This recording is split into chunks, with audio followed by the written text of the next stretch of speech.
আপনি একজন ব্যক্তি দল চালাবেন, সংসদ চালাবেন, আবার প্রধানমন্ত্রী হিসেবে, প্রধান নির্বাহী হিসেবে আপনি ডিসচার্জ করবেন, এটা হয় না। আমি পার্টি প্রধান হইলে, নতুন একটা পার্টি আসলে আমি তাকে উপর দিয়ে বলতাম ওয়েলকাম, ভিতর দিয়ে বলতাম গেট লস্ট। নিশ্চয়ই এই ধরনের কাজ বাংলাদেশে দেখেছেন। তারা তো এরশাদের মতো মানুষদেরকেও দেখে দেখে তারা অভ্যস্ত যে সকালবেলা এক কথা বলতো, বিকেলবেলা এক কথা বলতো, রাতের বেলায় অন্য কথা বলতো। করেছে অধিকাংশ সংস্কার প্রস্তাবের সাথে বিএনপি একমত পোষণ করেছে, বিশেষ করে দ্বিকক্ষ বিশিষ্ট সংসদ, স্থানীয় সরকার নির্বাচনে দলীয় প্রতীক না রাখা, প্রধানমন্ত্রী ও রাষ্ট্রপতির ক্ষমতা ভারসাম্য, বিরোধী দল থেকে ডেপুটি স্পিকার, এইগুলোর সাথে তারা একমত পোষণ করেছে। কিন্তু যেখানে তাদের আপত্তি সেটা হচ্ছে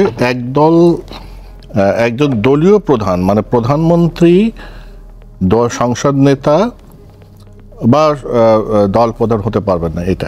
এই যে সংস্কার প্রস্তাব এবং বিএনপির এই বিরোধিতা এবং যেখানে যেখানে তারা একমত পোষণ করেছে, আপনি ওভারঅল কিভাবে দেখেন বিষয়টা?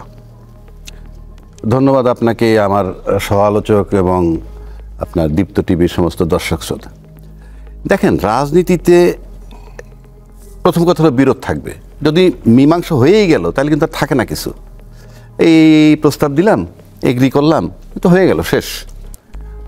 আবার বিরোধিতা থাকতে হবে, সেটাও লজিক্যাল হইতে হবে, লজিক্যাল। আবার বিরোধিতার খাতিরে বিরোধিতা, সেটাও ঠিক নয়। এখন আমরা দেখতেছি বিএনপি বেশ লম্বা সময় ধরে আলোচনা করতেছে, বসছে, এবং বিএনপি নিঃসন্দেহে এই মুহূর্তে সবচেয়ে বড় দল, বা মানে এখন পর্যন্ত মনে হয় নির্বাচন দিলেই তারা পাশ করবে, সুতরাং তাদের একটা প্রভাব বা তাদের বিষয়গুলোর গুরুত্বও বেশি, এবং সেটা দিচ্ছে, যারা আলোচনায় বসতেছে তাদের ওখানেও পাচ্ছে। আমি যেটা পেয়েছি এখানে কতগুলো জিনিস, যেমন বিএনপি বলছে যে 2বারের বেশি প্রধানমন্ত্রী হতে পারবে না, সেটা কিন্তু পরপর 2বার, তারপরে যদি একটা টার্ম গ্যাপ যায় এরপর আবার হতে পারবে, তাদের বিষয়টা এরকম। আবার একই সময়ে আমরা 15 বছর যেটা দেখেছি, একই ব্যক্তির যে মানে অসম্ভব ক্ষমতার ধর হয়ে যা, ডক্টর আকবর আলী খান বলেছিলেন যে বাংলাদেশের প্রধানমন্ত্রী বোধহয় যার শাসকদের থেকেও ক্ষমতাবান। ওই জায়গায় তো মূল সংস্কারটা দরকার। অফকোর্স, আপনি যদি আমি ব্যক্তিগতভাবে যদি আমাকে বলেন, আমার কাছে একটা সিম্পল উত্তর আছে। এটার সিম্পল উত্তরটা হলো 2টা ফর্মে দিব। একটা হইলো, আপনি 1 নম্বর হলো 2বার প্রধানমন্ত্রী হতে পারবেন, 2বার বেশি হতে পারবেন না, ও গ্যাপ ট্যাপের কোনো বিষয় নাই। কেননা আমি বলি, আপনি বাংলাদেশে আজকে পর্যন্ত যাদেরকে সম্ভাব্য প্রধানমন্ত্রী হতে পারে, আজকে পর্যন্ত তার বয়স কারোরই 50-এর নিচে নাই। একটা সিম্পল হিসাব করি, মানে রাজনৈতিক দলের ভিতর থেকে 60-70ও আছে। সে যদি 2 টার্ম হয়ে যায় পরপর, তাতে কিন্তু 10 বছর। 10 বছর হওয়ার পর আপনি যদি আবার করেন, 5 বছর গ্যাপ দিয়ে আবার আপনি 20 বছর নিচ্ছেন, আপনার জেনারেশন তৈরি হবে না, আপনার রাজনীতিবিদ তৈরি হবে না। যেই জায়গাটা আজকে আওয়ামী লীগ পড়ছে, জাস্ট শেখ হাসিনা চলে গেছে, টোটাল পার্টি জিরো। আপনি দেখেন তো, দাঁড়া করেন একটা লোক দেন, আপনি তৈরি করতে দেন নাই। তো একইভাবে যদি আপনি আমাকে জিজ্ঞেস করেন, একই ব্যক্তি যখনই প্রধানমন্ত্রী হয়ে যাবে, সে দলের সভাপতি পদ ছেড়ে দিবে, এবং পার্লামেন্টের যে নেতা, সে পদও ছেড়ে দিবে।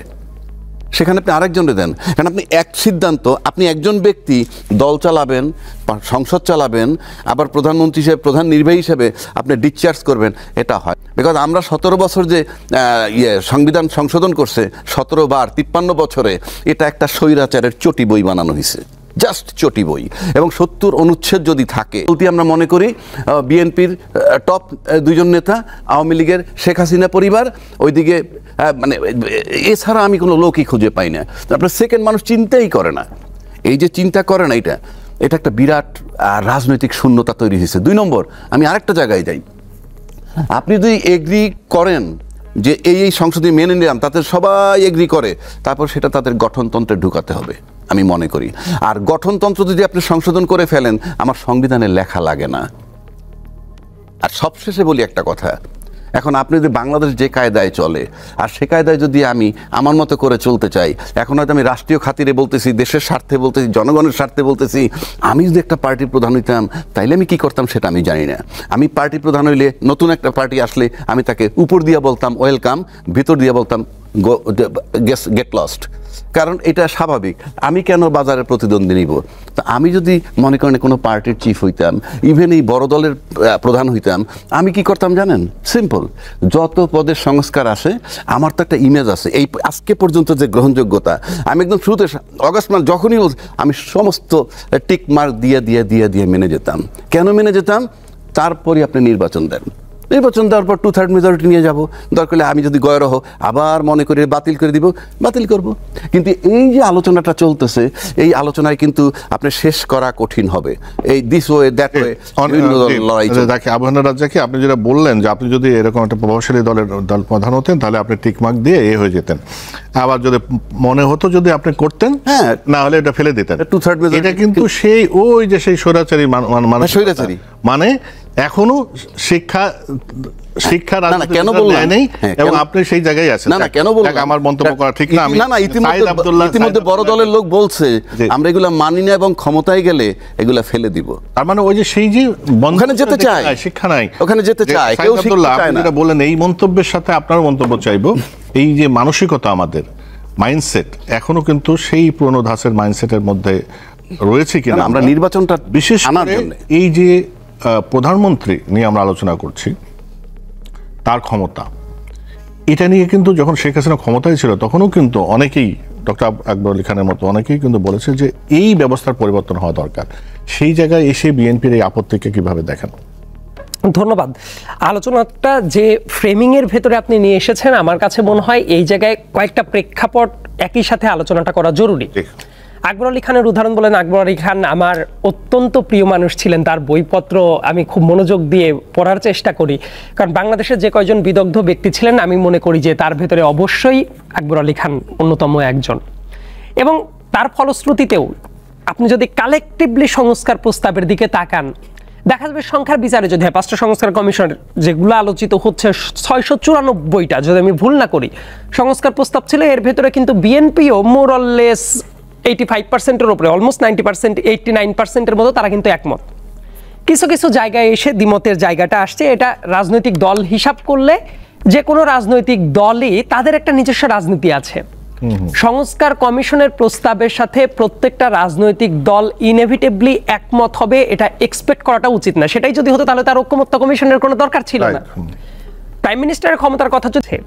আবার এই ব্যাপারটাও মাথায় রাখাটা জরুরি, ধরেন লেটস সে XYZ যে পলিটিক্যাল পার্টিই হোক, এখন একটা দেশ চালানোর জন্য, বেসিক্যালি বাংলাদেশের মতো একটা দেশ চালানোর জন্য এটা কিন্তু এক্সটার্নাল যে প্রেশারগুলো থাকবে সেটাকেও ডিল করার মতো ক্যাপাসিটিটা রাখতে হয়।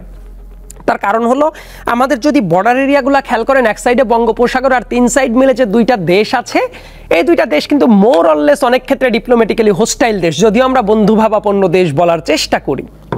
আলটিমেটলি যেটা দেখা যাচ্ছে, এই জায়গায় যদি গভর্নমেন্ট অনেক বেশি উইক হয়ে যায়, সেই ক্ষেত্রে আমরা তো ইন্টারনাল অ্যাফেয়ারগুলো নিয়ে কথা বলছি যে অতীতের অভিজ্ঞতা ভালো না, yes I agreed with this point. একই সাথে গভর্নমেন্ট যদি অনেক দুর্বল হয়ে যায়, খেয়াল করে দেখেন তাহলে বাইরের যে কান্ট্রিগুলো আছে তারা যেভাবে বাজে ইনফ্লুয়েন্স করার চেষ্টা করে, সেই জায়গাটা কিন্তু আরো বেড়ে যাওয়ারও সম্ভাবনা আছে। কাজে আমাদের কিন্তু ইন্টারনাল এবং এক্সটার্নাল 2টা ইফেক্টই বিবেচনায় রাখার দরকার আছে।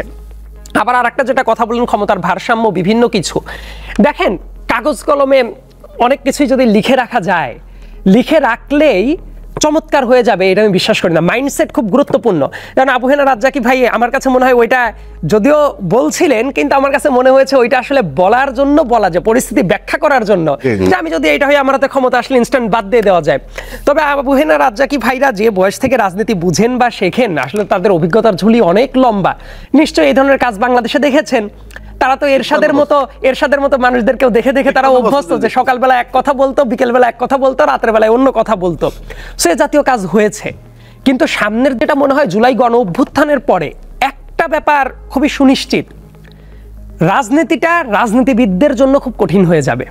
এই কথাটা আমি কেন বললাম, আগে যেমন কোনো কিছু করে মানুষকে দমন পীড়নের মাধ্যমে যে কাজটা করা যেত, আমি দৃঢ়ভাবে বিশ্বাস করি সামনে হঠাৎ করে দেশটা জান্নাতে পরিণত হয়ে যাবে, আমি এটা বিশ্বাস করি না। এটা একটা কন্টিনিউয়াস প্রসেস, অনেকগুলা দিনের দরকার হয় কোনো সিস্টেম চেঞ্জ হওয়ার জন্য।